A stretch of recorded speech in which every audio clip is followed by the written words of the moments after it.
você vê que todo esse movimento ecológico, esse negócio de aquecimento global, né, fica dizendo que, falando contra os combustíveis fósseis. Eu lembro até o Dr. Fritjof Capra, no livro Ponto de Mutação, falava horrores dos combustíveis fósseis. Ele dizia que no fim da década de 90 os combustíveis fósseis seriam abandonados. Haveria outras fontes de energia. Estou esperando para ver, já passou 20 anos, não aconteceu. Acontece que os cientistas descobriram hidrocarbonetos de uma galáxia que fica na puta que eu pariu, onde nunca teve dinossauro, onde nunca teve fóssil, porra. Então, combustível fóssil é a puta que eu pariu, você tá entendendo? Combustível fóssil é o cu da sua mãe. Não existe combustível fóssil, porra nenhuma. Isso é uma farsa, uma palhaçada. Hein? Então, olha aí. Então, o fato... Você veja, a Pepsi Cola está usando células de fetos abortados, né, como adoçante nos refrigerantes. De alguém denunciou isso e o negócio foi para o governo, foi para a agência respectiva do governo, que eu não lembro o nome da agência, e a agência disse que tudo bem, que isso é um procedimento comercial normal. Então tá aí, toma Pepsi Cola, você é mais do que o homem sanduíche. Né? Você é um abortista terceirizado. O ser humano é visto como uma mercadoria reciclável ou como uma matéria-prima reciclável. Por exemplo, você pode matar os bebês para você fazer cosmético, para você fazer adoçante. Tá certo? Então, um ser humano pode virar um adoçante. Você está lá comendo uma barra de chocolate e tem um feto humano lá dentro. Tá certo? Na indústria de cosméticos nem se fala. Tá certo? Quer dizer, toda a cultura científica moderna ela aparece baseada, vamos dizer, em falsificações históricas absolutamente monstruosas. Né? Não só históricas, falsificações científicas também. Né? Esta mesma semana, eu estava na aula que eu citei uma carta de Alexander von Humboldt que dizia o seguinte: olha, nós todos sabemos que não existe a menor prova do sistema copernicano, do sistema heliocêntrico. Todos nós sabemos isso, mas eu não quero ser o primeiro que diz isso em público. Então, se aparecer algum cientista corajoso e disser isso, eu também vou apoiá-lo, mas eu serei o segundo no comando e não o primeiro, porque eu não quero levar todos os tomates. Né? E coisas desse tipo foram muito comuns na história da ciência, só que são perfeitamente escamoteadas. Né? Com relação, por exemplo, à origem da teoria da relatividade, o que aconteceu foi o seguinte, que no fim do século passado, na passagem do século, uma dupla de cientistas, Michelson e Morley, que disseram o seguinte: olha, se de fato a Terra se move em volta do Sol, então deve haver diferenças, né, na velocidade da luz em vários pontos da Terra, conforme as várias estações do ano. E eles mediram isso milhares e milhares e milhares de vezes e viram que não mudava nada. Então, das duas, uma: ou a Terra não se move, ou é preciso modificar a física inteira. Então, um cidadão chamado Albert Einstein viu isso e achou que era preferível modificar a física inteira, né, só para não admitir que não havia provas do heliocentrismo. Então, ele fez um arranjo, e esse arranjo implicava, então, várias noções muito estranhas, como a da curvatura do espaço, que é um conceito que até hoje eu não entendi. Então, como é que você acha que o espaço ocupa um lugar dentro do espaço? Uma coisa que não ocupa um lugar dentro do espaço não pode ser nem curva nem reta. Tá certo? Então, se você disser o espaço curva tudo o que está dentro dele, fala, ainda é possível, mas que o espaço em si mesmo seja curva é uma noção que me parece um pouco esdrúxula. Né? Mais ainda a noção de que pessoas que viajassem através do espaço teriam várias idades ao mesmo tempo, e várias outras coisas muito, muito esquisitas que nunca foram provadas, tá certo? Mas que eram intelectualmente muito elegantes e que, de algum modo, salvavam as aparências. Tá certo? Então, o fato é que, no confronto entre geocentrismo e heliocentrismo, não existe nenhuma prova definitiva de um lado nem do outro, e você pode usar um sistema de referência, quando pode usar o outro. No qual ele diz o seguinte: Quando há uma parada cardíaca, o cérebro deixa de funcionar depois de cerca de 10 a 20 segundos. Muitos pacientes em estado de parada cardíaca parecem inteiramente capazes de experimentar processos mentais. Esse fenômeno demonstra que o espírito e a consciência não são gerados pelo cérebro. Ora, existem mais casos registrados disso aqui do que o cético mais exigente poderia requerer. São milhares e milhares e milhares de casos. Quer dizer, o sujeito está lá sem atividade cardíaca, sem atividade cerebral, e, no entanto, está vendo tudo o que se passa em torno. E, às vezes, vê coisas que estão se passando nos quartos vizinhos. E, às vezes, em outros lugares. Tudo isso depois confirmado. Tem até o caso do sujeito que, exatamente nesse estado, ele viu que na casa vizinha tinha um sapato em cima do telhado, veja você. Né? Isso quer dizer que a visão dele não estava nem condicionada ao lugar onde o corpo dele estava. Na maior parte dos casos, as pessoas veem e reparam em mais coisas do que reparariam se estivessem vivos e despertos. Quer dizer, a bibliografia a esse respeito é tão imensa que a mera pretensão de que a consciência é causada pelo cérebro deve ser rejeitada em limine como uma coisa, assim, uma estupidez, uma simples lenda, crendice. Não há nenhuma prova, nenhum sinal, mesmo remoto, de que a consciência seja causada pelo cérebro. E há milhares e milhares e milhares de provas de que pessoas sem nenhuma atividade cardíaca ou cerebral continuam tendo consciência.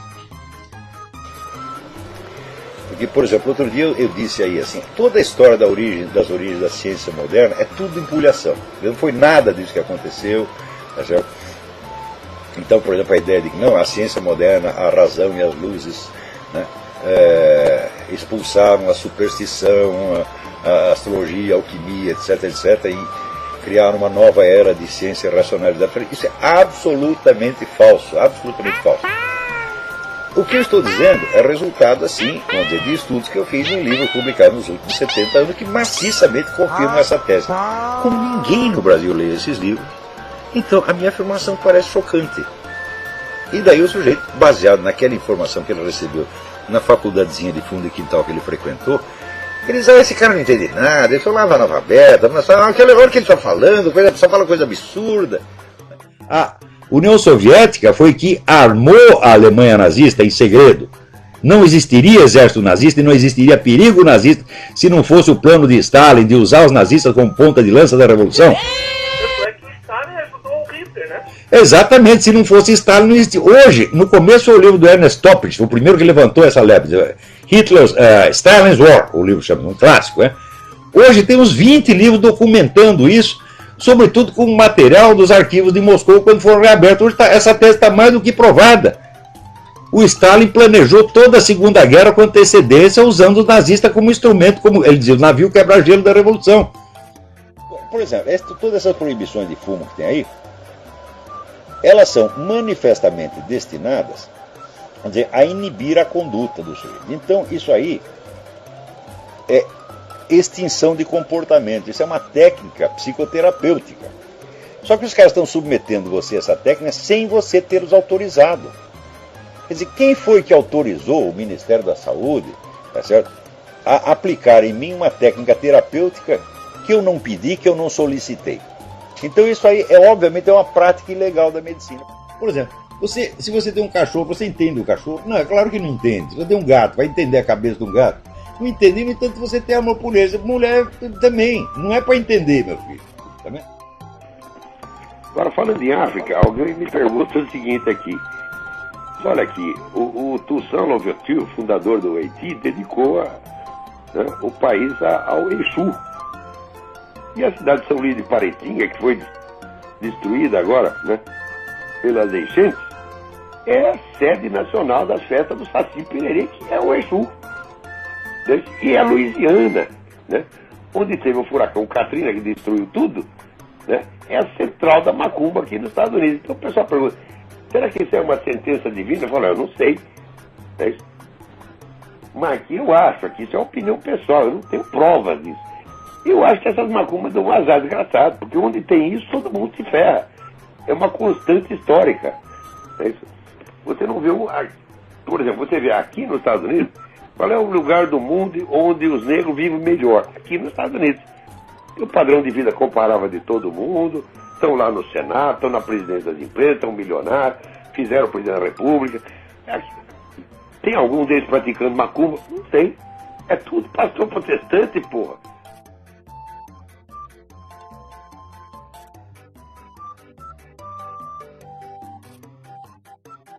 O Alexandre Mello, ele faz uma pergunta, ele é de Tu, ele está dizendo o seguinte, que no seu site tem um artigo e também de colaboradores defendendo o hábito de fumar em público. Se o senhor defende realmente esse hábito, o que tem a dizer aos que não fumam, que são obrigados a respirar a fumaça dos fumantes? Fumaça que você respira não faz mal nenhum. Esse negócio de fumo passivo, isso é uma fraude monstruosa. Aliás, as estatísticas sobre morte de fumantes também são fraudulentas, porque nos Estados Unidos, a Organização Mundial de Saúde morre 400 mil americanos por ano fumantes. De fato morre. Vai ver a idade em que eles morrem. Isso aí tem. É só você ver. A média entre não fumantes é 70 anos, entre fumantes é 71.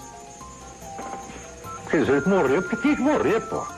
Essa é outra coisa. Você já ouviu falar de um negócio chamado iatrogenia? Iatrogenia é morte por erros médicos. A iatrogenia, mesmo sem contar é muito mais perigosa do que fumar e do que usar arma. Por exemplo, hoje mesmo eu recebi uma estatística de que nos Estados Unidos parece 170 mil médicos. Tá certo? Matam um montão de gente por ano. Tá? Parece que morre 200 mil pessoas por ano só de infecção hospitalar. E existem 8 milhões de proprietários de armas. Quantas pessoas moram com armas de tiro nos Estados Unidos por ano? 1.500. Então, quer dizer, 170 mil médicos matam 200 mil pessoas por ano. 8 milhões de proprietários de armas matam 1.500. O que é mais perigoso? A arma ou a prática médica? Isso acontece, que hoje em dia eles querem que o médico não seja apenas um profissional para cuidar da sua saúde. Eles querem que o médico tenha autoridade sobre você, seja uma autoridade governamental que diz o que você pode comer, o que não pode. Quer dizer, é isso que se chama medicalização da sociedade. Isso é uma política calhorda, tá certo?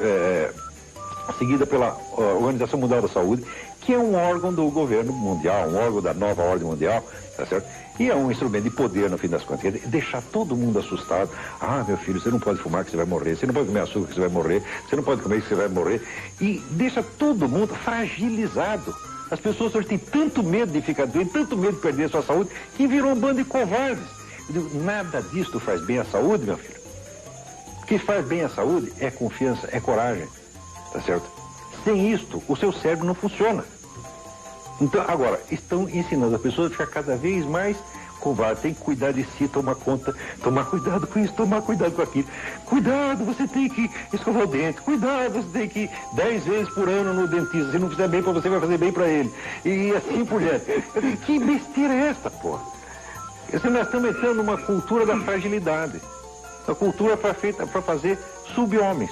Pessoas frágeis, acovardadas, medrosas, incapazes.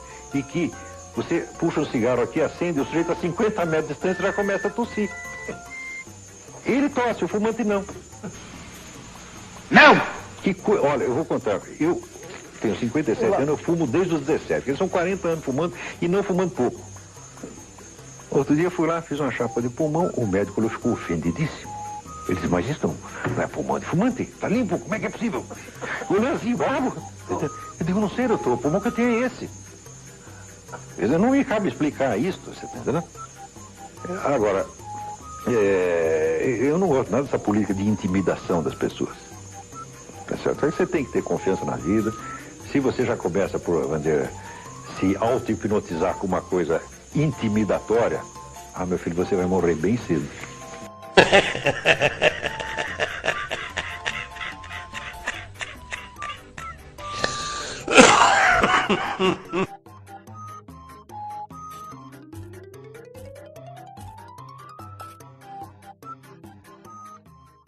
Essa endemia, ela simplesmente não existe. Você não tem, na verdade, você não tem um único caso confirmado de morte por coronavírus. What the hell? Get out of here, Doc. Isso aí é um negócio, vamos dizer, a mais vasta manipulação de opinião pública que já aconteceu na história humana. Ah! Ontem ontem mesmo um hangout com o senhor Bernardo Kister, o Olavo de Carvalho, dizendo isso daqui, ó. Né? Dessa suposta epidemia, não aumentou em nenhum único caso o número habitual de mortes por gripe no mundo. Nenhum único caso, gente. Né? Então, isso é a mesma coisa que dizer, olha, essa epidemia, ela simplesmente não existe. Prestem atenção, por favor. Você não tem, na verdade, você não tem um único caso confirmado de morte por coronavírus, porque para confirmar você precisaria fazer o exame de cada órgão do falecido. Onde fizeram isso? Nunca fizeram nenhum. Então, isso aí é um negócio, vamos dizer, a mais vasta manipulação de opinião pública que já aconteceu na história humana. Meu Deus.